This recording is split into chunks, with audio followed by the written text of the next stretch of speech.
Hey, welcome to my channel. Tools, tips, and tales. Tools to transform, tips to empower, and tales to inspire. I'm Kim Saff, licensed clinical social worker. I have my doctorate in transpersonal psychology, and I've been doing this over 20 years. And this is me helping you transform your life. Yes, that's us doing that. Yes.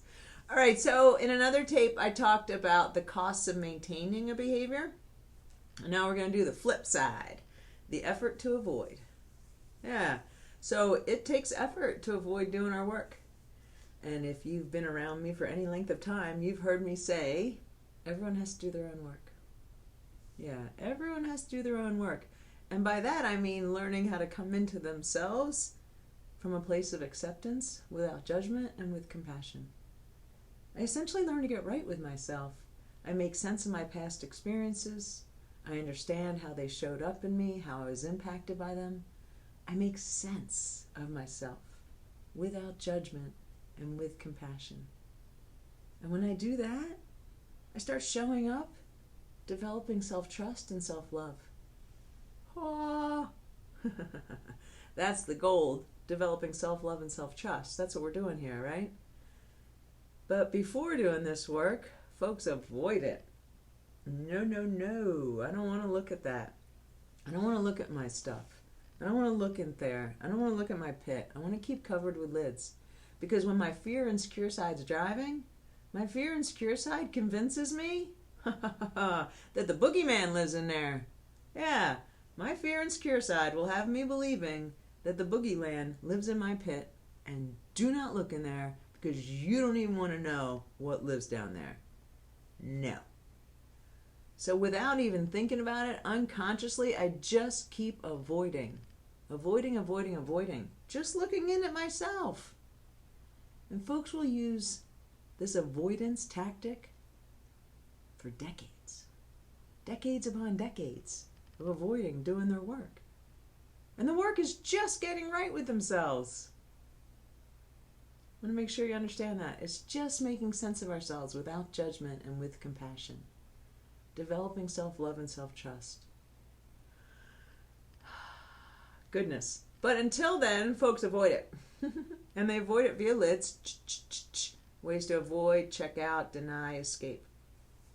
So what I want you to do is I just want you to start assessing bird's eye view, witness perspective. Just start assessing the effort it takes to avoid doing your work.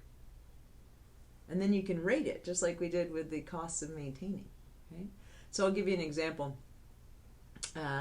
This client I'm thinking of, he uses pot, work, and golf to avoid looking in his pit. Right? Before he started doing this work with me, he was not willing to look anywhere in here. And he used pot to, the function of the behavior was to decrease his anxiety. Work, the function of the behavior was to support his family. But the overkill level, he was obsessed with work. He worked all the time, right? And he was always focused on it. He had an underlying fear that he wasn't good enough. He had this imposter syndrome going on, and he always feared he was going to be fired. So he was compulsively, obsessively focused on work. And then on the weekends, he would golf. He'd be gone for hours, right? And he liked golf as a way to connect with his friends, and he would drink. But really, when we kind of got real with it and got right with ourselves and started really looking at it without judgment, he was able to acknowledge that it was a way to avoid. Yeah, it was a way to avoid his conflicts with his wife at home. He was real defensive. He was pretty angry.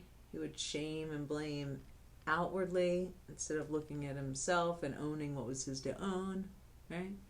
So when he kind of assessed the effort to avoid looking at himself and getting right with himself and learning to feel comfortable, he was able to rate pot, work, and golf were really ways that he was putting in a lot of effort to avoid looking at himself. Yeah. Here's the thing. Folks will spend decades avoiding doing the work, and I'm here to tell you, it does not take decades to develop self-love and self-trust. It just doesn't. So we spend a ton more time, effort to avoid doing our work than than it takes to just do the work. And the work's joyful. It feels good to show up to myself without judgment and with compassion.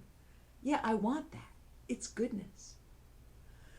So, tip, do your work.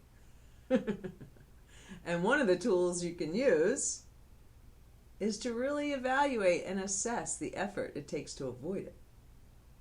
All right. Enjoy that. See you next time.